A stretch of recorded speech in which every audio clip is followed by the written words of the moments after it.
Howdy folks, Doc here with Last Best Tool, and one of the kind of contentious but reoccurring themes on the channel has to do with country of origin.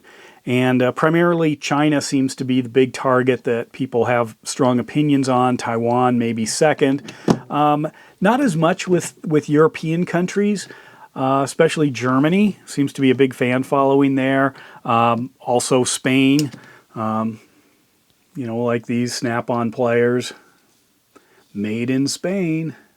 Right there, I have a bunch of Spanish Snap-on tools. Old school Craftsman, made in the U.S.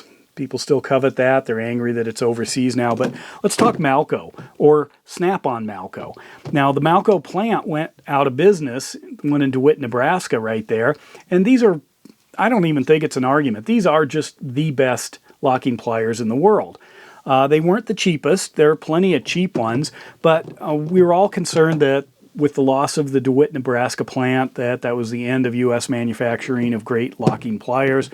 Turns out Snap-on got involved, and now Snap-on, which had been rebranding these Eagle Grip Malco pliers, took over, and now you can get the Eagle Grip pliers again, just Snap-on branded and Snap-on priced. So the question is, going back to money where our mouth is, or are we just talking about this stuff? Are people buying these? Are people ready to spend the money that Snap-on is asking, or are we kind of turned against Snap-on? Now, I did ask my Snap-on dealer a while ago about the pliers. Were they selling well? Were people after them? And it was like everyone wants them, but no, they are not selling all that well, or at least not very many styles.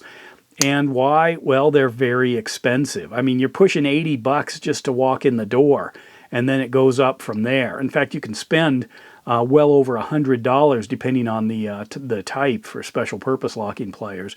But the mechanism is dialed in and sound, and the factory's already there. So the question is, what I'm curious about is, where are those lines where it's okay not to buy the expensive American version? And the reason I'm choosing these pliers is because there really isn't a second choice. It's not like there are a lot of other plier manufacturers in the United States. There used to be the Vice Grip. That was made here a long time ago. It's not anymore. Irwin's Vice Grip now.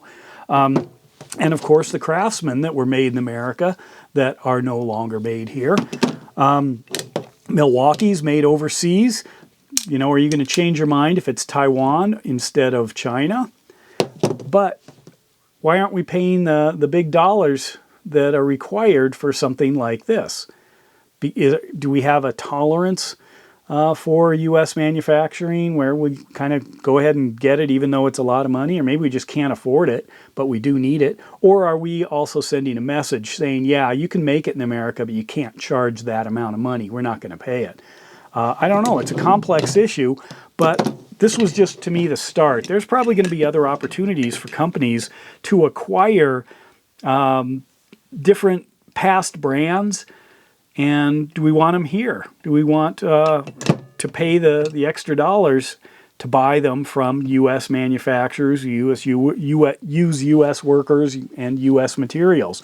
Another aspect of this has to do with SK. I do videos on SK. I've started to like a lot of the SK products again. I think they're putting some R&D into them, but they are made overseas. In fact, they're made, most of them, in China.